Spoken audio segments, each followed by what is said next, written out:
debate and present some questions. And then you will hear from 3 UMass faculty, and we've set it up to really allow for more time for conversation, right, to get your thoughts and questions, and we will speak to each other, but also speak with you. So what I will do is introduce all 3 of our speakers. We'll go in the order that we are listed on the program. So I will introduce all 3, and then they will each speak for about 7 to 10 minutes, and then we'll open it up for a conversation. So the first person is Professor Julio Capello. He's Assistant Professor of History at UMass. His research and teaching interests focus on Latino studies and U.S.-Latin American relations, specifically with a focus on sexuality, gender, ethnicity, and immigration. Professor Capello is currently revising what is certainly an excellent manuscript on the history of queer Miami from 1940 to 2000. His work offers a new set of interpretations of queer, Latino, ethnic, and immigration histories. It reinterprets the gay movement in the United States by considering how sexuality influenced not only constructions of race, ethnicity, and gender, but also international phenomena such as immigration and foreign policy. Specifically, Professor Capello looks at immigrant communities, Cubans, Haitians, Nicaraguans, Colombians, and Venezuelans, in the context of thinking about same-sex policies in the urban center of Miami. Professor Capello has received a number of awards for his scholarship, and I just want to mention, especially for our purposes today, that he's really a model of a publicly engaged scholar. He has a professional background in broadcast journalism, continues to write for media outlets, including the Miami Herald, and has recently received a major grant for a community-based research project here at UMass and in the surrounding community. After Professor Capello, we will hear from my friend Professor Richard Chu. Professor Chu is the Five Colleges Associate Professor of History at UMass Amherst. His research focuses on the history of Chinese and Chinese mestizos in the Philippines and considers different Chinese diasporic communities around the world, focusing mainly on issues of ethnicity, gender, and nationalism. Professor Chu has an extensive list of publications, so I'm just going to tell you the title of his 2 books because we would take our entire panel if I were to read him all of his publications. His 2 books are called The Chinese and Chinese Mestizos of Manila, Family, Identity, and Culture from the 1860s to the 1930s. And then the second work is Chinese Merchants of Binondo, is that correct? In the 19th century. And mainly Professor Chu considers familial and business practices of Chinese merchant families as they negotiated the attempts of colonial governments to control them. Professor Chu, I should also add, is proficient in several languages. So truly, we were talking about transnationalism in a panel this morning, right? Truly a transnational scholar himself. He was born and raised in the Philippines, has spent some time in China, and is now based here at Amherst. And among his many awards and grants, most recently is a Fulbright Fellowship, which will take him away from Amherst and to the Philippines for a semester of research and teaching in the upcoming year. And then finally, at the very end, Professor Libby Sharrow is the newest member of our faculty. And I think I can speak for all my colleagues to say that we're delighted to have you with us. Professor Sharrow received a PhD in political science from the University of Minnesota, and she also did graduate work in feminist and critical sexuality studies.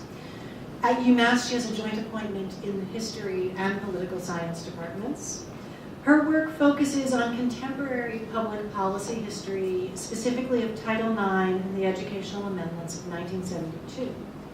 Professor Sharrow examines the political history of Title IX and the battles over policy design and implementation and the consequences for women's access to sports and education. Her work analyzes the politics of gender, race, class, and sexuality in the policy domain. She has received a considerable number of grants and funding from the Social Science Research Council, the American Association of University Women, and the National Collegiate Athletic Association. So, that's all you're going to hear from me from now, and we'll start with Professor Capello. Thank you. Can you hear me? Hello? It's just my voice. Well, I'd like to begin by thanking the conference and the panel organizers, Felicia, Marwa, Janelle, and Emily, and anyone else I might have left out. So thank you, and to my panelists, of course, for putting together this wonderful event and for being here. I'm really excited to discuss issues of social justice and diversity from a broad range of perspectives. We have pretty limited time, and I imagine the panel will spark a great deal of discussion, so I'm going to keep my initial comments pretty brief. I'm going to tackle this first kind of stab at this, right, in 3 different ways, all of which relate to my own individual experiences, that is, my scholarship, my teaching, and the ways I connect those two. I want to make a brief caveat. When I speak here, I do so without a sense of ownership to how my past students have felt, experienced, or even navigated some of the issues that we'll talk about. Rather, I speak to my own experiences with facilitating what I read as a very visible challenge sometimes to engaging in topics that are deemed controversial or heavily charged in some way. So I'll start with my current research interests, broadly defined. My own research deals primarily with questions of sexuality and gender at the intersection of race, class, ethnicity, and nation.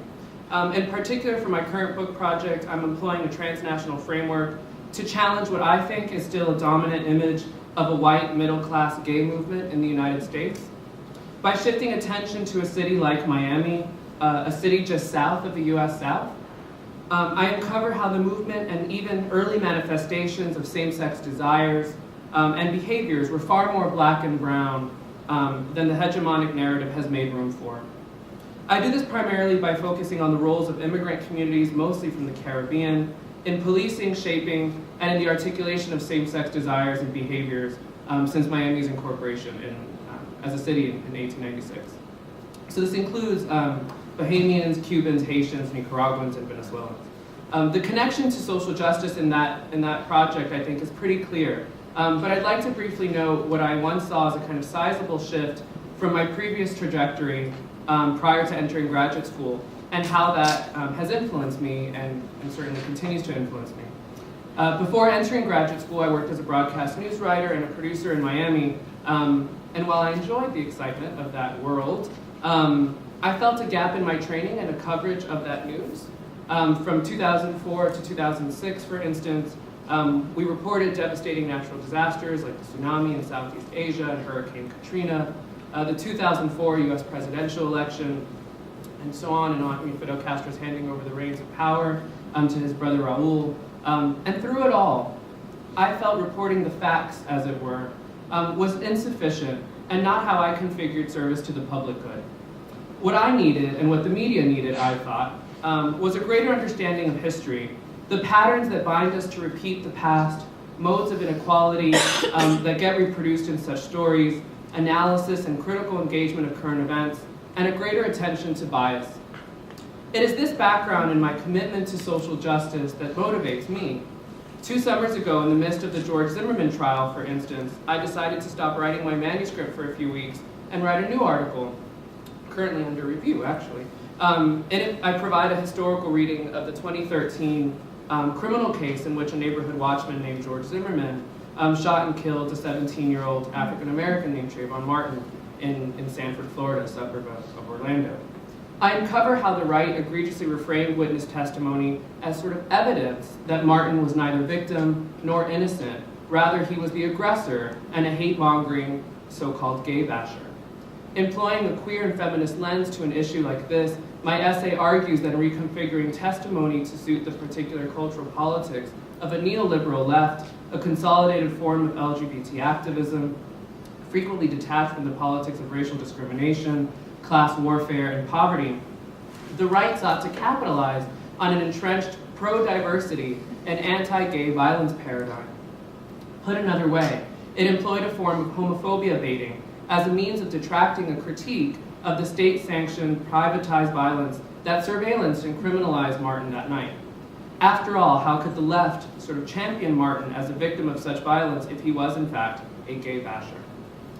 Many academics have strongly emphasized how a historical lens can illuminate our present conditions. Later next month at the Organization of American Historians, the OAH conference, a group of us who were asked to discuss the state of the field in queer history will dedicate at least half of our allotted time to discussing the field at the intersection of state violence, Black and brown incarceration, restricted borders, and social and economic justice. That is, the OAH conference is being held in St. Louis, at the epicenter of one of the strongest social and political movements of the past few years, particularly connected to Ferguson, of course. And we as historians, I think, must be in tune with the power of that setting. I want then to use this as an opportunity to move into teaching. My classroom offerings at UMass have been pretty varied. Hired as a transnational historian, I offer courses that regionally strengthen our offerings in US, Latin America, and Caribbean, and inter-American histories. I've taught existing courses in modern Latin American history and Caribbean history, but I've also developed new courses that have since become a regular part of our catalog and curriculum, namely my US LGBT and queer history, for instance. Some of my other courses I specifically designed to challenge the artificiality of national borders, such as my course titled Cuba and Her Diaspora. So generally speaking, and why of course I bring this up, because my courses tend to speak to issues of diversity and social justice, they often attract students invested in these issues, and a wide range of students whose class, race, ethnicity, nationality, gender, sexuality, able-bodiedness, and even age has perhaps left them at risk of being read as an outsider, marginalized, or vulnerable for some of the dangers of attending a large public university in Western Massachusetts, whether that's isolation, attrition, being ill-prepared, working two jobs, etc. I realize I'm almost out of time, and I know we'll have some time to elaborate on discussion later, but I want to note two of the more recent examples of methods that I use in my classroom to promote discussions on issues that are too often, I think, swept under the rug. In my LGBT history class, for instance, I begin every semester, like so many others in the field do, by distributing an index card. I then ask students to list their preferred gender pronoun, she, he, ze, them, etc. While many in the class, including the many transgender students enrolled in my classes, are thrilled to see this in action, it makes many others quite uncomfortable. They know what gender pronouns are, but suddenly hesitate. Am I supposed to identify as male? Is it not a given that I am a woman? Etc. The point is, this should be uncomfortable. If some are made to feel uneasy about this exercise, it's because it's serving its function. This should disrupt the very, quote, naturalness of these categories and binaries, male, female, transgender, cisgender, heterosexual, homosexual, and so forth. I'd like to make a similar observation in my Caribbean history class. In this semester, students of color, often primarily who claim ancestry to the Caribbean, are most responsive, participate with great enthusiasm, and make their presence known. It flips the classroom in many ways. They come with a form of cultural capital, whether that's knowledge, background, but also a great sense of comfort in knowing that their history here is valued, expanded upon, and at the very center of this learning process. Whenever I teach this course, I also get at least one or two students who in some way or another, sometimes subtle, sometimes less subtle, essentially accuse me, or at least the course, and sometimes perhaps even one of the more outspoken students, of being anti-American or unpatriotic. They'll actually use words like we versus them, or make comments that not everything can be attributed to the United States being power hungry, which is not only a course of gross misreading of the material that we're presenting in class, but also a defensive that reveals a lot more about the pillars of power and knowledge production more generally. I would say, for example, to actually reimagine the so-called Spanish-American War through the perspective of Cubans, who even get erased from that very title, challenges what many students know and have learned in the past. Here again, I would insist that this level of discomfort, this tension, is serving its purpose. In this case, it means that it's disrupting the nationalist narrative of the United States as benevolence, exceptionalism, and manifest destiny, and so forth. I realize I'm now out of time, so I'll end with that. But what I really want to draw our attention to is the ways that these conversations can and should be engaged in the classroom, our scholarship, and beyond. All these different facets of ourselves make a statement about what we value and how we seek to expand on that vision through knowledge and critical thinking. These conversations are often quite uncomfortable at first, but I would urge us, however, to not discount that discomfort as part of the learning process.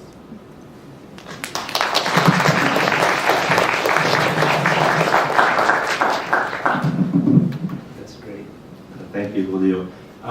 Thank you also to the conference organizers, Emily, Felicia, Janelle, and Marwa, for inviting me to this panel. And also thank you to my fellow panelists. My research and my teaching address social injustice issues, specifically as they pertain to inequalities experienced by people of color or ethnic minorities, women or sexual minorities, and the economically less privileged in society. This was born out of my own experience, first living as an ethnic minority in the Philippines. I'm of ethnic Chinese background. And also living in a poor country like the Philippines. And later on, living in the United States, where I'm part of a broader spectrum of ethnic minority groups. In teaching, therefore, all of my courses, namely Asian Pacific American history, Philippine colonial history, and Chinese diaspora history, all focus on the theme of social injustices as inflicted upon by dominant groups on less dominant groups. In terms of how I teach these courses, I include, for example, materials that demonstrate how historically different sub-ethnic Asian Pacific American and Chinese diasporic communities around the world suffered and continues to suffer racial discrimination. And in the case of my Philippine colonial history course, how the United States invaded and colonized the Philippines and continues to wield control over the country through the creation of a dependent relationship even after the Philippines gained independence in 1946. In terms of my own research, which focuses on the history of the Chinese in the Philippines, I examine the historical origins of the Chinese-Filipino divide that we see in Philippine society today.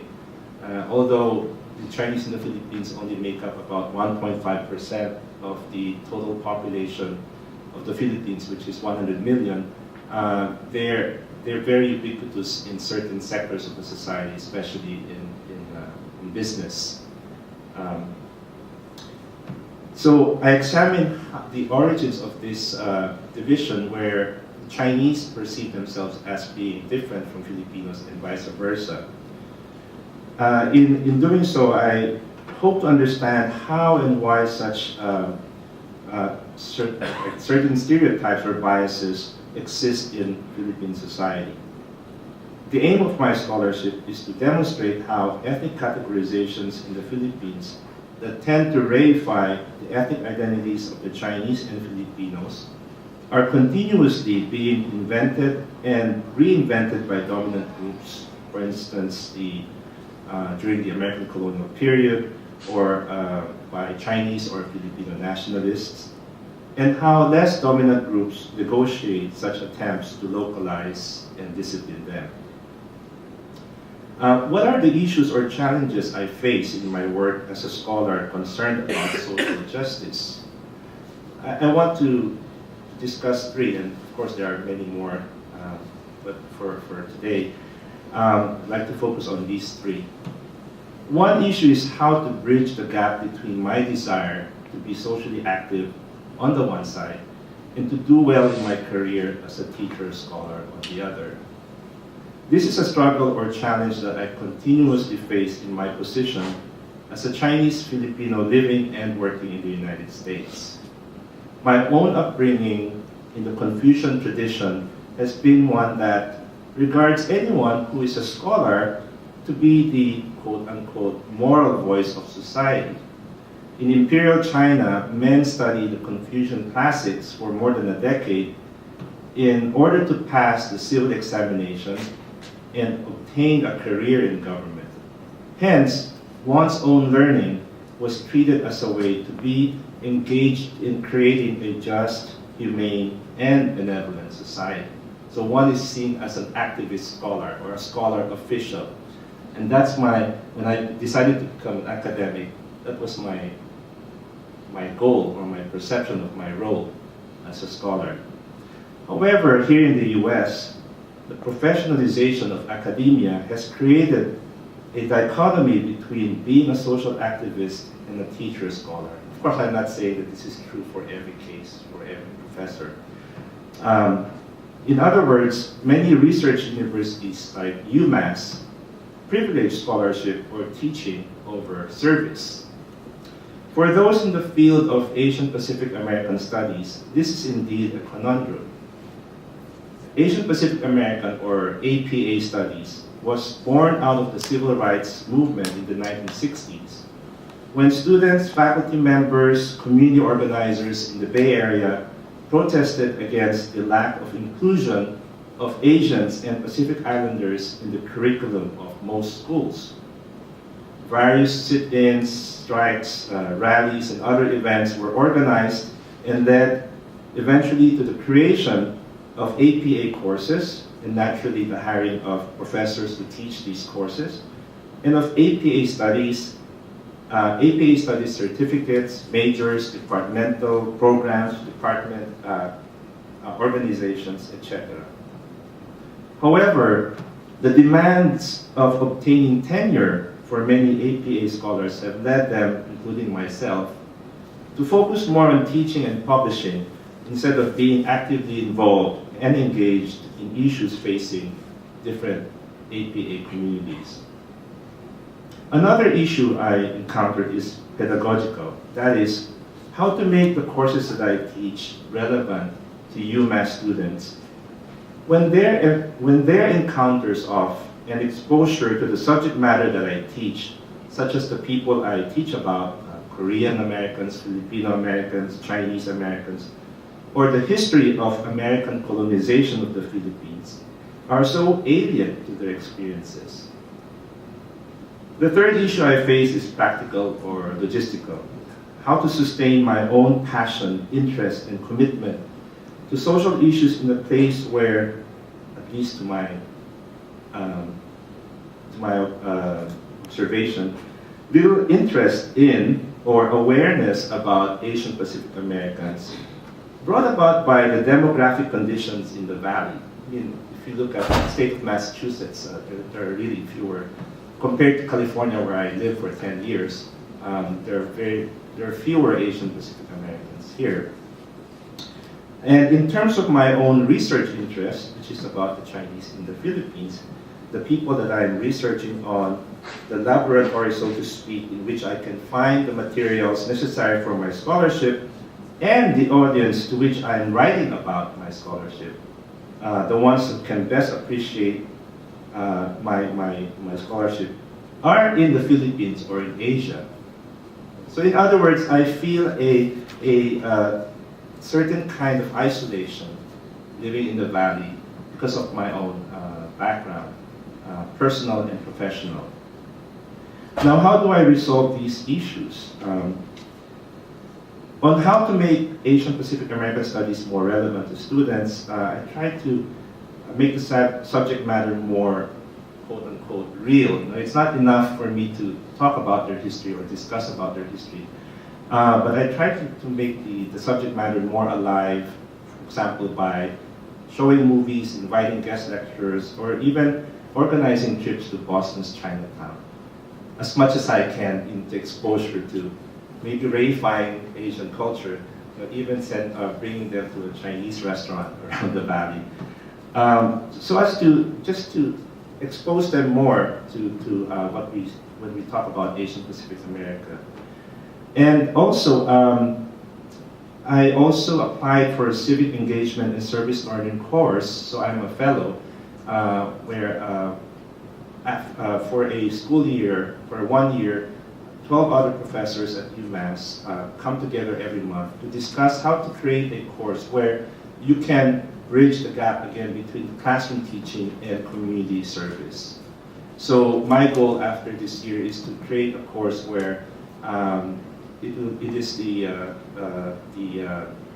a continuation of my APA history course, where students will be going out to the community, to Springfield, Holyoke, and networking or collaborating with Asian Pacific American communities or organizations to see what we can do to assist them in their objectives. On feeling isolated as a scholar activist in my field, what I did was I worked hard to get my tenure, just focused first on teaching and writing that book, so that after getting tenure, I could do what I want to do, that are more in line with my goals of bridging activism with teaching and scholarship. This also meant that I was in continuous engagement and networking with other scholar activists within the community, as well as those elsewhere, those who are engaged in APA studies, as well as in Philippine studies and Chinese diasporic studies. So, in other words, I found ways to continuously connect with people, even though I feel isolated here in the Valley. There are, across the nation or all over the world, I made an attempt to continuously attend conferences, symposia, or engage in collaborative projects in order not to feel very isolated. And so I also was able to apply for a Fulbright, which fortunately I was able to get it. So I will be spending 6 months in the Philippines teaching in a university there, and where I could again learn more from other scholars living in the Philippines, and also immersing again myself in the society that I research about. So to end my talk, I think I would just like to emphasize that in terms of being social activists and scholars at the same time, it is really important to continuously have that engagement with other people so as to not to lose hope or to feel very isolated. Thank you.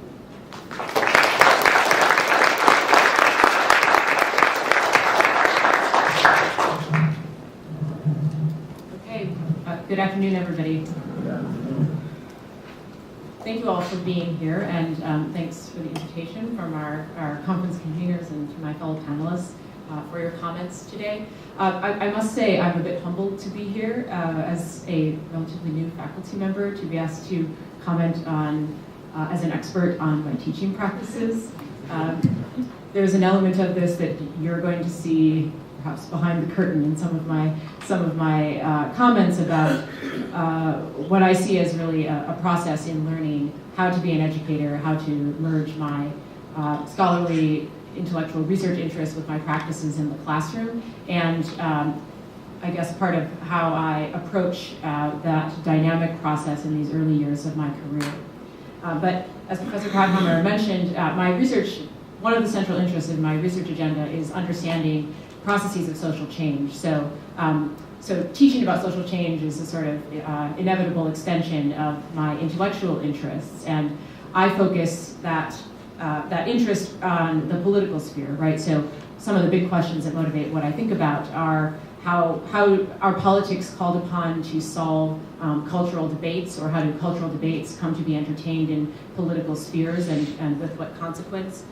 And how are political attempts to solve such social or cultural problems either complete or, as is more often the case, incomplete? So the venue that I explore that in centers primarily on the institution of higher education in the United States. And so here we are on a panel thinking about social change in higher education, and I certainly spend a lot of time thinking about that in my own research. And I think certainly one of the things that is at play in my research is just how fundamental change has been as a function of institutions of higher education in the past 50 years, right? And policy, which is the organizational directive of my teaching assignment here at UMass, or the history of public policy, that's what I was hired here to teach, is really a driving force in a lot of that change. And so literally the face and the faces of the American university have been dramatically shaped and reshaped by policy interventions, right? So I'm thinking about civil rights policies, about affirmative action, about Title IX. And policy has been a driving force, right, in changing who actually occupies some of the seats in this room, who occupies seats in our faculty positions, And that's an interesting process to study because there are many ways in which politics have reshaped the American educational institutions are really positive, and there's other ways in which they have simply reintroduced some power imbalances that we need to think more about. And indeed, I would say it's a process that's still ongoing and is very much incomplete. So I want to use that sort of orientation to make two reflections on some of the ways that I think about teaching for social change here at UMass. And I'll delineate them first and then expand a bit more on each of them. First of all, part of my process right now is to think of my role as an educator, and I think this can perhaps be instructive to graduate students who are thinking about who they want to be in classroom spaces, who they aspire to be when they find their next step, either as faculty educators or perhaps public intellectuals of a type, wherever your careers may lead you, is that educators too always have to be involved in processes of learning, okay? And I'll talk a little bit more about how some recent shifts in my research have demonstrated to me how students on university campuses actually illustrate what they can teach to faculty quite well. But in thinking about our role of educators as learners, it really becomes visible to me that both our research interventions and our students can teach us a lot about the role that we do play and can play as educators in bringing about further transformations or future transformations to the university. And this, I think, needs to be a part of our thinking about teaching, regardless of whether we sit as intersectionally marginalized or historically intersectionally marginalized individuals or not. And so this brings me to my second point, that what I would encourage us to do when thinking about issues of diversity is to think about reframing that discussion to a discussion about power, okay? And when we think about power and how power infuses our teaching practices, it is a sort of, it's a central element of our role as educators, whether we acknowledge it or not.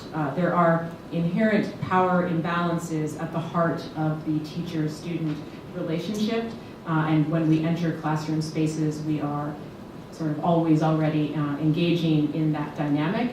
And I encourage us to reframe conversations about diversity around conversations of power, because I think doing so helps to ensure that all of us, regardless of whether we represent historically marginalized groups now within the university or continuing to find access because of processes of historical and ongoing exclusion. If we think about how power is at play in our classrooms, it becomes clear that all of us have a stake in reorganizing classroom spaces to make them potentially and hopefully more inclusive, but at the very least less exclusive than they have been in the past. So I'll say a bit more about that second point first, and then return to my first point. Thinking about power, I think, has a central and a critical importance to one way that sort of diversity management has problematically played out in university settings, at least in the past, let's say, 25 or 30 years.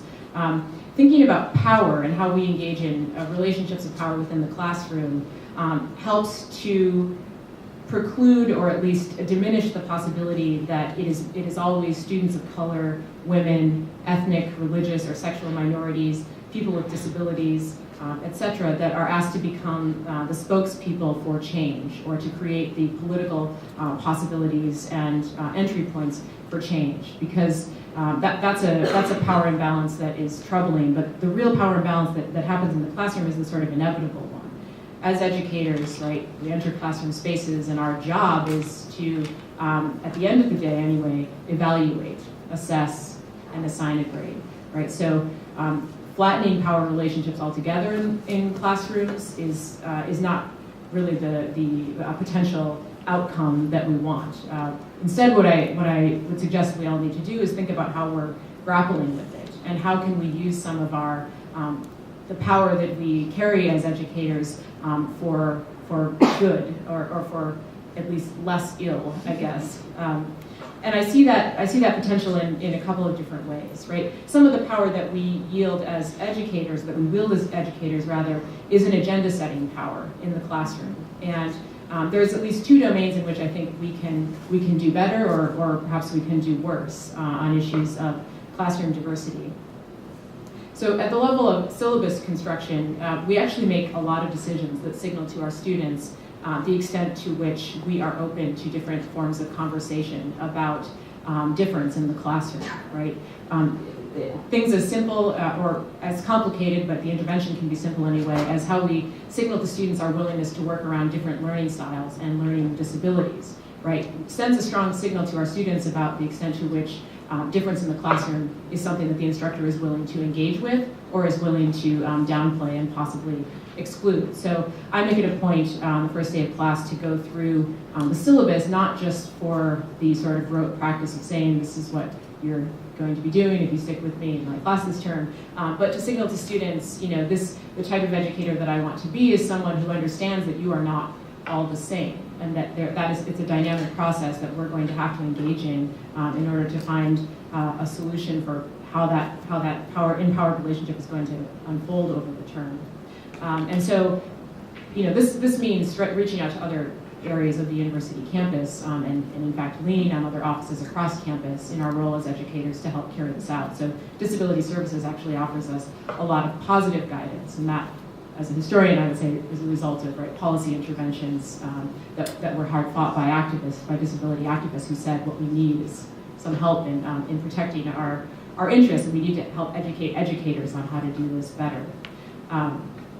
But we also have an agenda setting power in the syllabus content, right? So despite the fact that higher education has really been transformed, it's nevertheless the case that the preponderance of faculty in American universities are still white, they're still able-bodied, and most of us are middle to upper class income level folks, right? So this in the face of the fact that many and increasingly so, our students are not necessarily from those groups, and that behind those sort of identity categories are a whole set of experiences that we actually want to find a way to incorporate and ideally to transform the American university. And so we as educators have the power to actually present our students, regardless of their background, with material that is written by scholars whose backgrounds, experiences, analytics are different from our own. And that's a very powerful thing to do. It also signals to students, right, that white people can have conversations about race, and indeed white people have to be able to have conversations about race if we want that to be, if we want to really see the real political potential for change of what higher education can do. But it's also, again, critically important that we not put historically marginalized students in the position of having to speak for the experience of quote unquote being diverse in order for their presence in our university spaces to quote unquote enrich the lives of students who may come from more privileged backgrounds, right? So asking students to do that work only serves to preserve the embedded power relationships and to keep those relationships the same. So it needs to be part of our role as educators to bring voices into our classrooms that exist from marginalized communities, to teach students about the history of activism and agitation by people of color, by women, by the disabled, and of course the many people who inhabit those categories and those identities intersectionally. And of course I do this using policy, so showing students how activism on behalf of previously marginalized groups really has reshaped institutions. So just to sum up that section, right, we really have the power to give students a broader context. And indeed, as highly educated individuals, we have the capacity to do this. So we need to keep reading. We need to keep reading broadly and in ways that ensures that the writing and the really good writing that is being done by people of color, by queers, by otherly able-bodied folks, bisexual minorities, right, that doesn't seem to be written in invisible ink. And I think that's a powerful way to think about it. There's a ton of scholarship that's out there writing about these issues. It's one way that we can engage in these relationships of power for good is to bring that scholarship into our classrooms. So And I'll say much less about the second point, but doing so, I think, then opens the possibility for us to engage our students as teachers themselves. It's important to say and to note that we needn't and we shouldn't rely on students from diverse backgrounds to teach us about race, to teach us about, for sexual minorities, to teach us about their experiences with coming out. It is not their mere presence in our classrooms that makes them then the representative of marginalized communities. Nevertheless, by the policies that have opened the American University and changed the shape of the institution, if and when students do want to speak about those experiences and bring those experiences to our classroom spaces, it's our job as educators to enable that and to nurture that through some of the functions that I have mentioned, but also to make our spaces safe, to make conversations structured in such a way where students are able to engage with that if and when they feel like it. And if and when students do wish to speak about these experiences, it's really part of our obligation as educators to preserve some space for that to happen. And I think the history of Title IX has largely been a history, at least in the past, let's say, 40 years about sports, but if you have paid attention to the policy domain more broadly, you've seen a really powerful example of how students organizing and using Title IX as a politically mobilizing force to agitate at colleges and universities on issues of campus sexual assault are actually doing the work of re-educating the university about their needs. And a lot of this is coming from women students, but it's certainly not an issue that affects women alone. But these are, many of them, 19 to 23-year-old women who are approaching their universities and saying, right, policy needs to give us more. And I think it's the onus of the university to be responsive to those things. And it's an example of how there is a lot of knowledge and power in college-age students that we need to be attentive to. So I'll end on that and just note that, above all, at least the way that I envision our role as educators, we really need to make sure that the work of scholars of color, queers, the disabled, and other ethnic or religious minorities do not appear, at least to our students, again, to be written in the sort of invisible ink.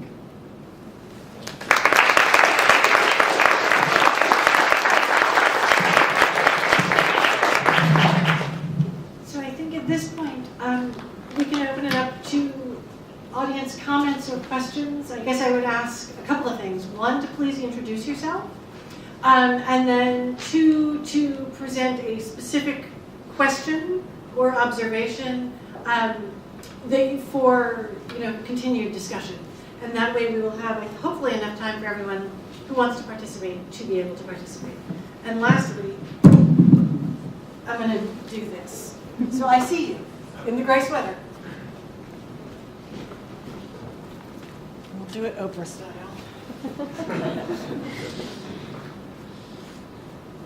Hello? Okay. I wasn't using it. My name's Andrew. Can you hear me? Okay. I think everything you guys said, I can't gesticulate.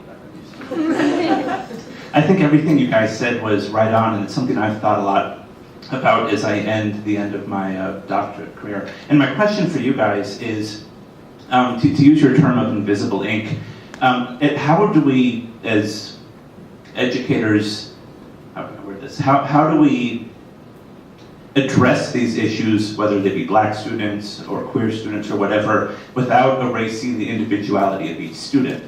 And I mean, for example, say there's a hypothetical student, Bob Smith, who's a gay man. To himself, he's gay, but that's just that's just part of his identity.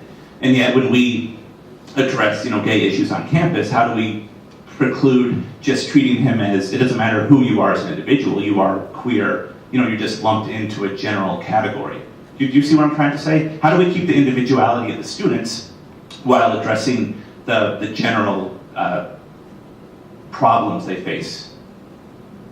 Does that make sense? No? Yeah. If campus administration is going to address queer issues, for example, how do we keep the individuality of individual queer students from being lost into just a general identity. If you're queer, that's all that matters. I see. Okay. I see what you're asking. I can take a stab at this. You know, I think there's a lot of writing on issues like this, in particular that comes out of the Black feminist thought tradition that encourages us to be attentive to the ways in which, let's say that individual identities, you know, are related to structural relationships of power, and that indeed, you know, different relationships of power sort of intersect in important ways. And for, I think at the level of policy anyway, the way that the university sort of formulates dealing with identity groups needs to be attentive to that critique, which is that you can't make policy that says, you know, for queer students, right, whatever, all access will look like this. And indeed, some of the liabilities of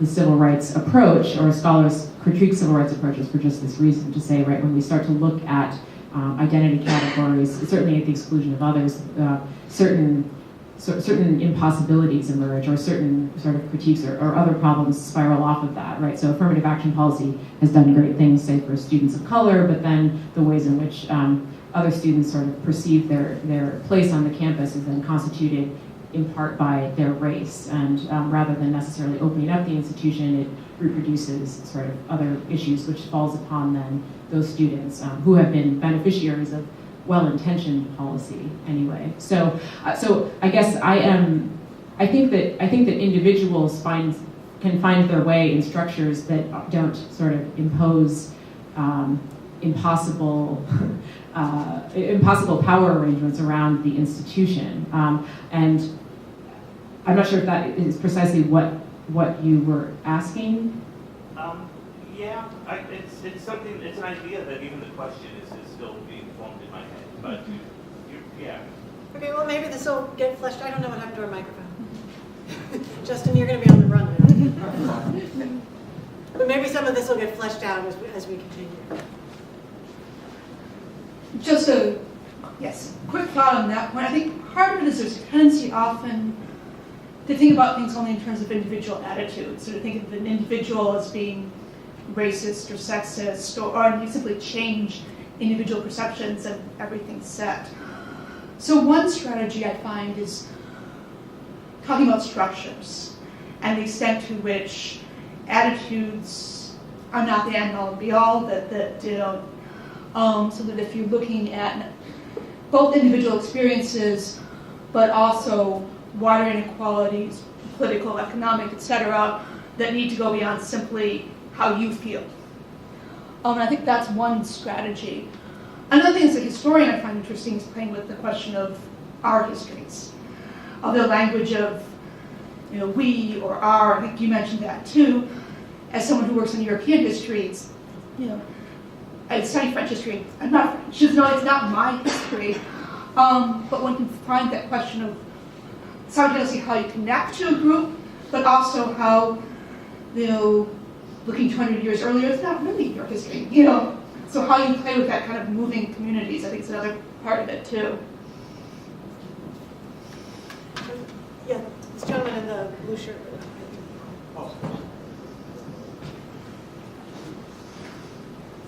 My name's Ian O'Hagan. I'm a graduate student at the St. Louis University in Missouri, where we've experienced some of these things firsthand, as you've been watching the news lately.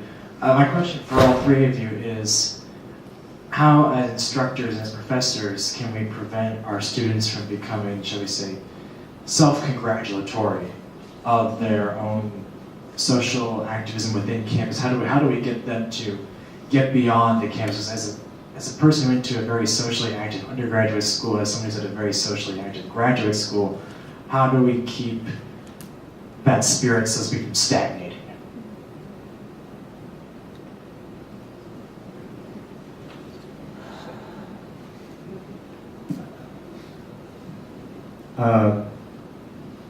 I think one of the things that I try to do, and this is really very difficult, is to develop empathy amongst the students, so that that it's something that they would carry beyond the classroom and beyond college or beyond graduate school. And empathy does not just mean being able to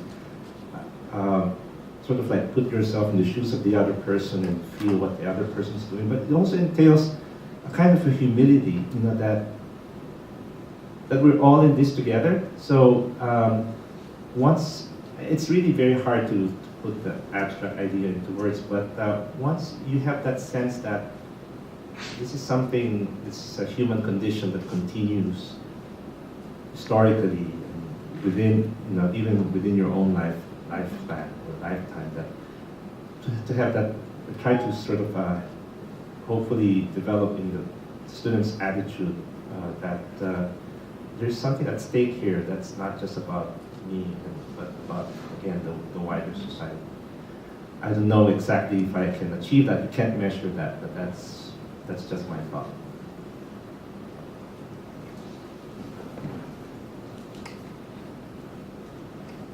Thank all four of you for a wonderful panel and the most insightful one. I have a question about the kind of best practices that Professor Charles outlined. How does one get the best practices of highly conscious and enlightened professors to invade the executive arm of policy in the form of various administrations? I say this because about a generation and a half ago, I read a very interesting book by a corporate pimp named Michael Korda called Power. And he goes around and advises corporations about how they should address these issues. And one sentence in the book said, when women and minorities invade the boardroom, power has migrated elsewhere. So how then do, you know, even in the context of creating a highly conscious, in the process of stimulating social consciousness of students through the material that you're actually teaching, how then do you get the administration to underscore that in terms of their executive behavior and their own outlook?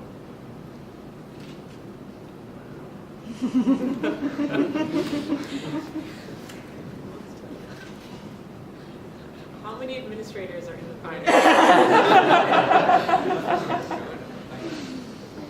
It's not fair to ask our untenured colleagues. Yes. Well, just give me your ideas about this. What you thought? No. I guess since I'm the one who's been here the longest amongst the four, I think really one can become disillusioned or easily disillusioned or demoralized if one really thinks about how we are so lacking in terms of social advancement or dealing with social inequality, even on campus. And for me, again, when referring back to what I talked about, it is important to identify individuals or groups that could assist or could help to bring about change or to speak out against injustices. And I think that our union is very strong. The teachers, the faculty and staff union is an ally. And so what I've been doing is that I try to find people or groups or offices where I can make some changes and cooperate with them. It's hard, especially if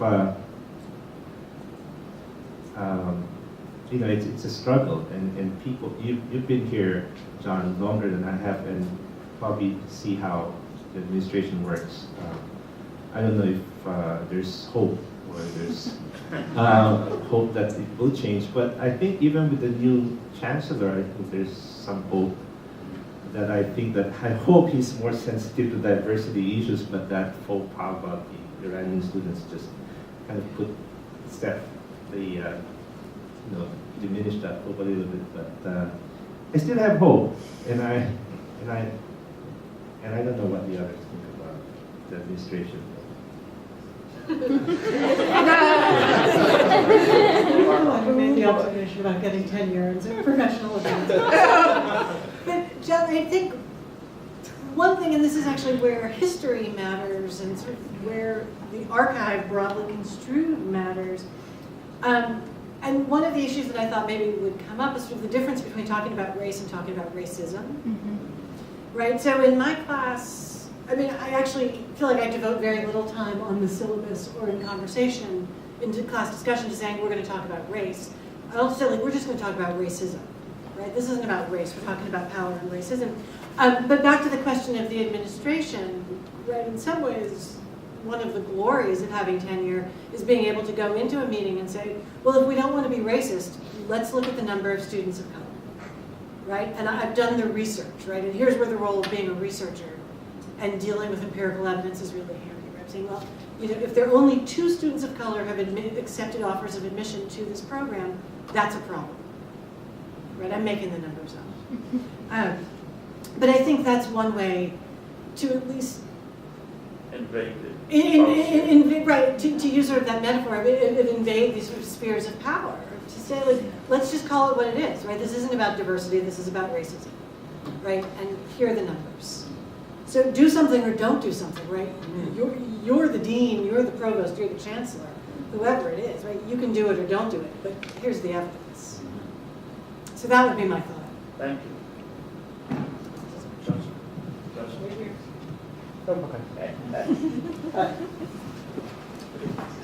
Thank you. I thought the question was, how do you influence the administration of the United States? I mean, Well, we all know the answer to that. No, I got some answers. You guys are very erudite, but you're talking about one little world that you're in.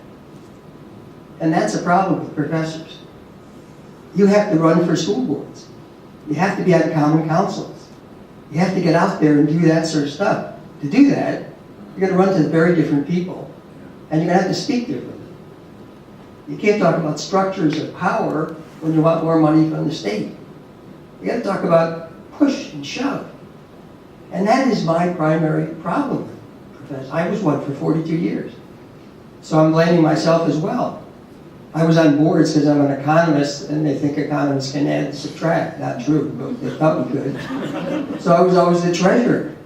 But that's what you got to do. And who cares if you influence the University of Massachusetts administration? Really, who cares? We have glaring problems of inequality in this country. And we're privileged. And we've got to speak up about it. Thank you. Very good.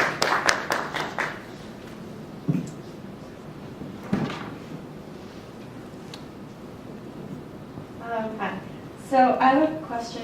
I want to go back to what Professor Cabo talked about in terms of being pegged as anti-American in either your syllabus or as a professor. And this is more for Professor Chu, but I was wondering, in teaching the history of the Philippines, and specifically dealing with U.S. imperialism, how do you bridge that gap between the past and the present? For instance, in talking about the murder of Jennifer Laud, the transgender Filipino woman, by a U.S. Marine, and the legal issues in terms of who would prosecute that case. But how do you have those conversations in a historical context and deal with that of possibly being pegged as anti-American, maybe as a graduate student TA or as a untenured professor, whereas those sort of feedback have a few more consequences than you being a tenured professor?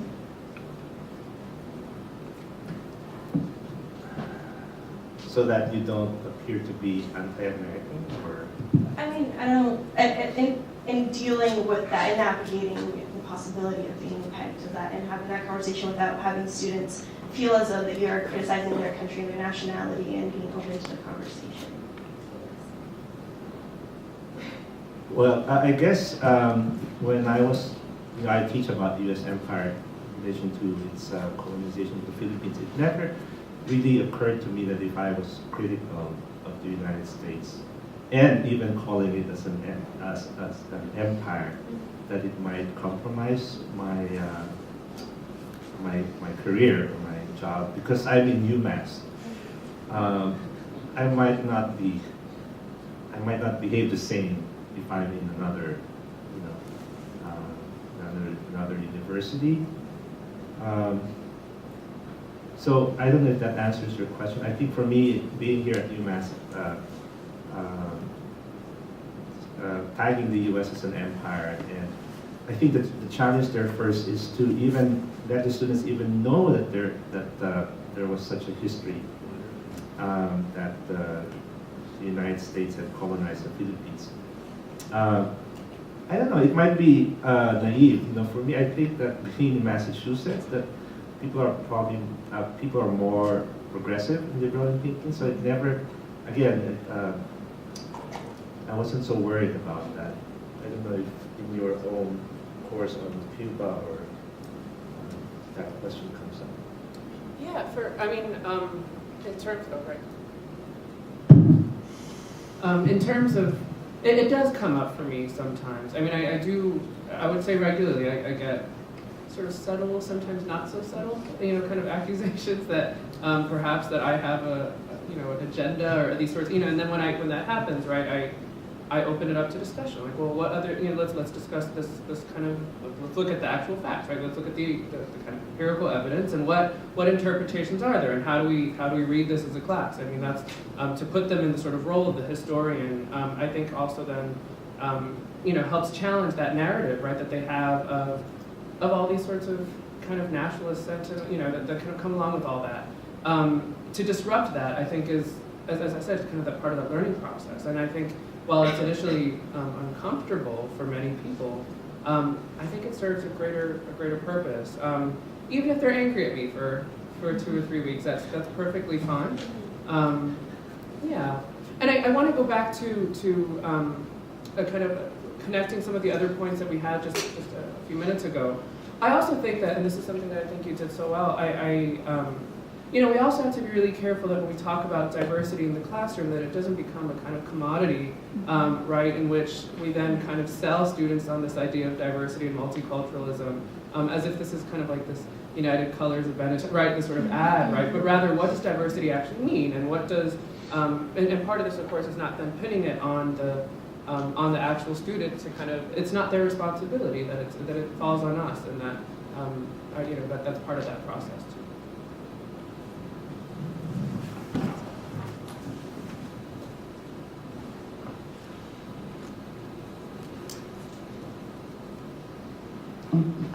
I want to thank the panel first for very interesting comments, and I want to be a little bit provocative, and because I'm sitting next to the chair of the history department, suggest maybe the questions are stimulating or prompting further discussion about teaching and diversity, and maybe a faculty retreat workshop that has those spaces ongoing. Just an idea. It's your turn.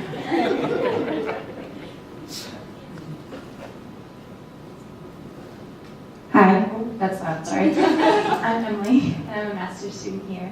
I want to thank you all for participating. Your comments have been really enlightening. My question kind of comes from the perspective of a TA. We only see our students once a week for 50 minutes, and there's so much material to go through, and when addressing these complicated issues, or what Dr. Capo coined as, I think, deemed as controversial, how do you approach them? And you have a bit more time, but still it's limited. How do you approach these complicated topics without oversimplifying them? Wow.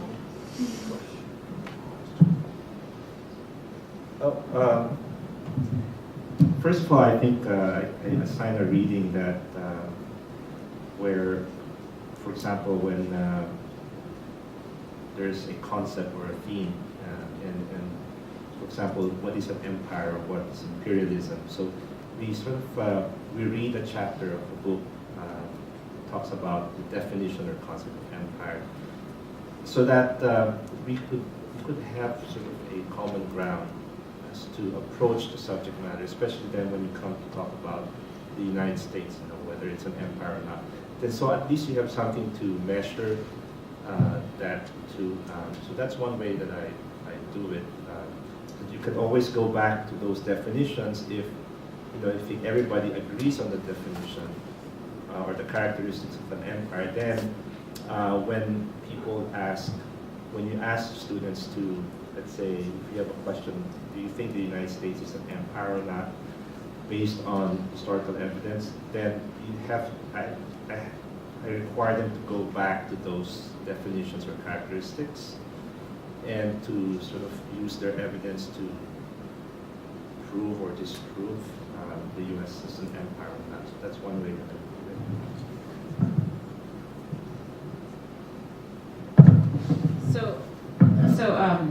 I I would just add to that another of the obligations of teaching faculty who work with TAs is to help graduate students navigate some of that. And so one conversation or one query that I think graduate students should feel comfortable confronting or asking of the faculty that they're working with is really what are the learning objectives that they have in mind for the level of students that are enrolled in that class, right? Because you might be having a very different type of conversation. The instructor might ask of graduate student teaching assistants a very different conversation in an intro level class on, say, controversies in public policy versus a mid-level class on the history of U.S. social policy or whatever. And so getting some clarity, especially early on in your graduate assistantship career, in opening a dialogue to say really what is feasible in these sessions and what do you think a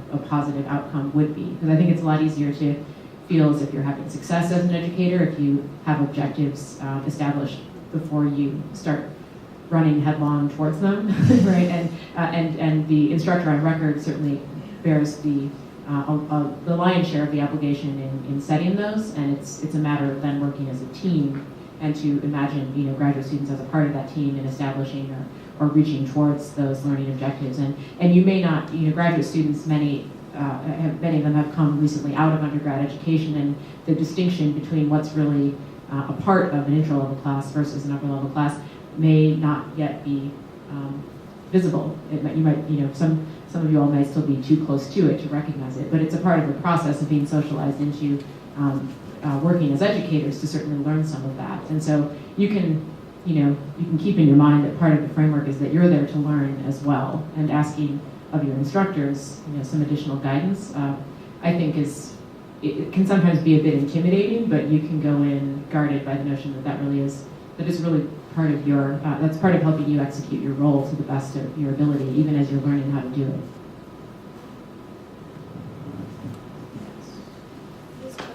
Yeah. Right here, Nicole. Thank you. You're very welcome. Hi guys. My name is Noha. I'm an undergraduate student here at UMass. I guess my question is, as a student, and I'm asking you professors, how do you, it's a hard question to phrase, how do you avoid bias when you're discussing sensitive topics about social change? Because, personally, I've been in classrooms where I've felt professors have been attacking a certain idea, or, for example, as a religious minority, Islam can be very controversial. So how do you avoid attacking a certain idea or a practice, for example? I've been in a class, for example, and the professor was talking about female procedures in Africa, and she was kind of blaming Islam, but that's not, that's not right to do. So how do you avoid that?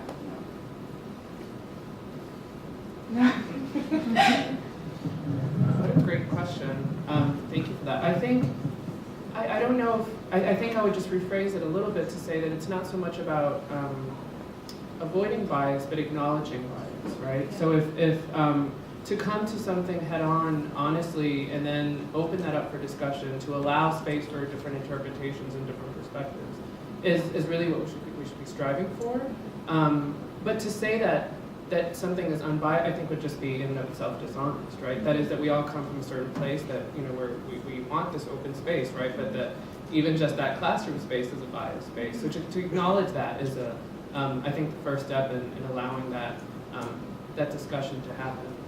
But that's how I would start. And I would add. Is this easier if I just take this out? It's a difficult proposition, right? I mean, I think about something like teaching the history of slavery in the United States, right? And I still sort of have that moment of panic when we get to the thinking about, well, how did people who owned slaves, right, view sort of their role as slaveholders, view their relationship to the enslaved people they own? And, you know, on the one hand, you have to understand that, to understand U.S. history, to understand the institution of slavery.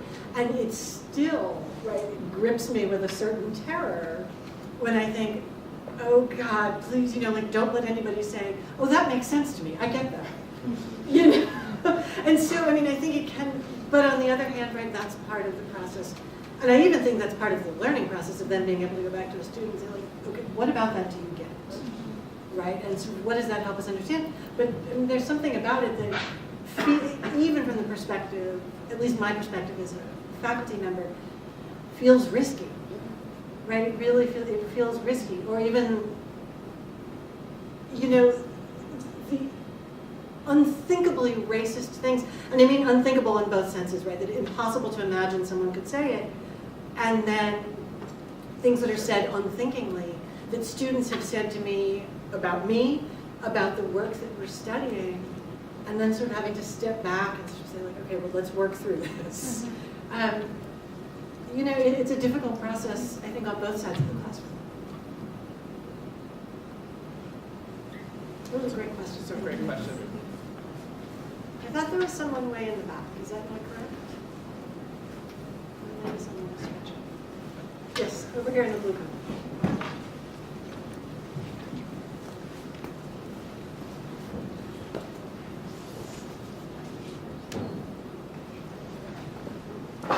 I'm Chris. I'm an undergraduate student, and I just had a question about how do you get students to like understand that these events in how do you get students to understand that these events in history, like with racism and sexism and all these things, aren't just isolated events that occurred in history, but that there's still ongoing problems today?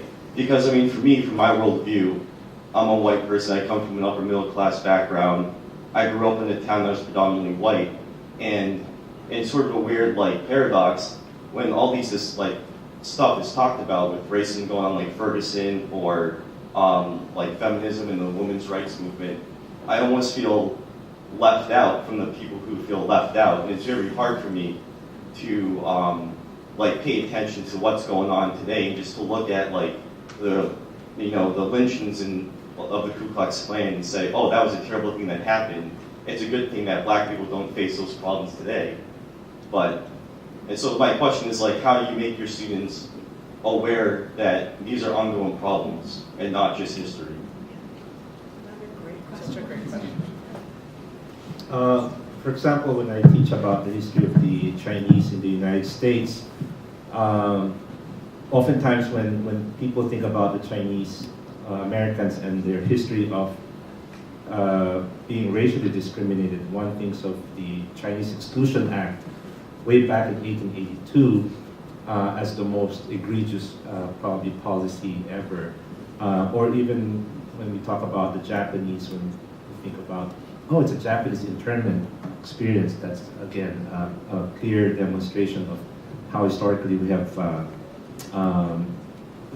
discriminated against these people. But that's 100 years ago, or that's 50 years ago, and that's all done. The Japanese had been, the United States government had apologized and given $20,000 to people whose families had been interned. And so that's what I do, is that actually I show that that continuing racism exists. For example, with the Chinese community, in 1982 when Vincent Chin was murdered in Detroit because he was mistaken for a Japanese. And at that time, the American car industry was suffering really because of the competition from Japanese car industries. And so this father and son, white workers from a car company who were laid off, mistook Vincent Chin for a Japanese and then killed him with a baseball bat. Mistook him for a Japanese.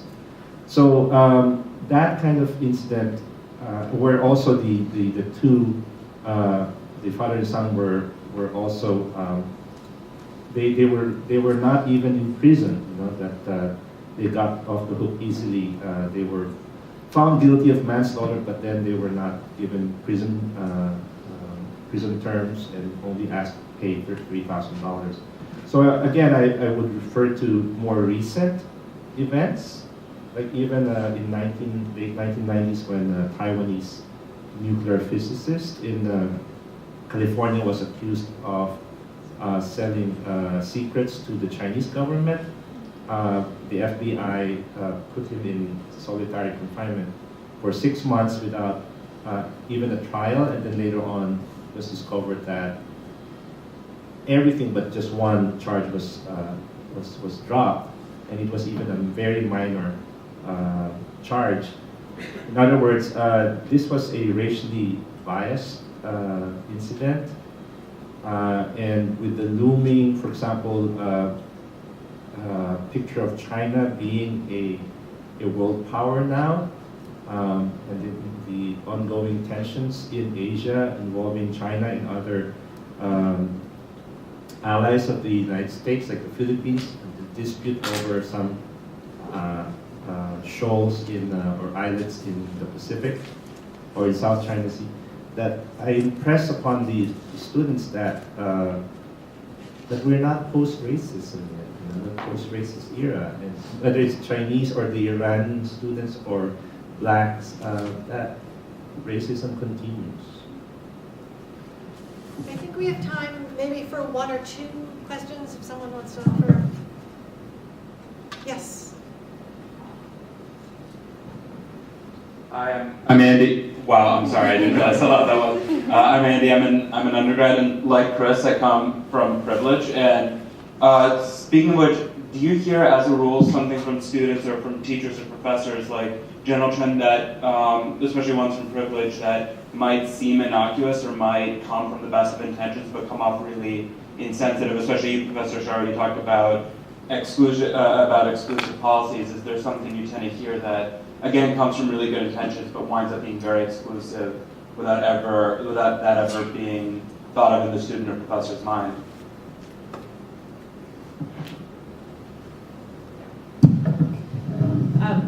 One comment that I've heard in a lot of venues, I think, that can come off as particularly insensitive, and that when you talk about social movements and you talk about sort of history of contentious politics, sometimes students will say is they'll come at it and say, well, but isn't it so great that we had a struggle over racial segregation or whatever, and that we solved it, and isn't it so great that now we're struggling on for gay rights or whatever, and won't it be terrible when we come to the day when there's nothing to struggle over anymore? And it's it's a problematic thing that comes from a place that denies the actual experience that discrimination, the negative experience in a lot of domains that experiences of exclusion and discrimination actually have had on the lives of individuals who bear them, more or less intensively at different moments in history. But the way that I try to approach that is to disrupt the narrative, that sort of linear, progressive narrative that is often told about how movements become policy, as one example, right? So if we imagine that there was a civil rights movement, and then there was a Civil Rights Act, and there was a Voting Rights Act, and then desegregation happened, and now here we are in post-racial America, right? That's a story that needs to be disrupted. And so when students, I try to sort of say, well, that's one way to think about it, but I actually think when we start to look at details, the story is a lot more complicated than that. And then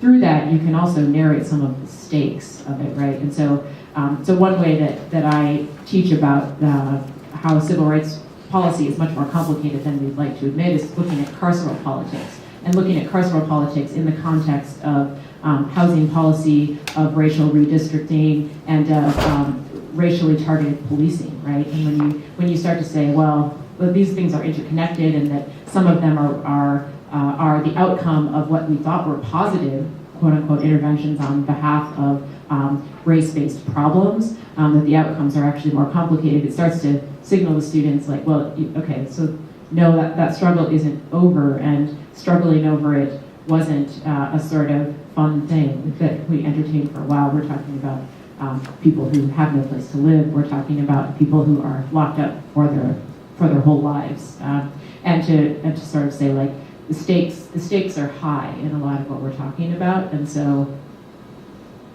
that starts to sort of undermine more sort of casual responses to it, I think. Okay. Well, thank you all. I think we're right at the limit of our time. So thank you all for coming and for participating, and thank you all for bringing us.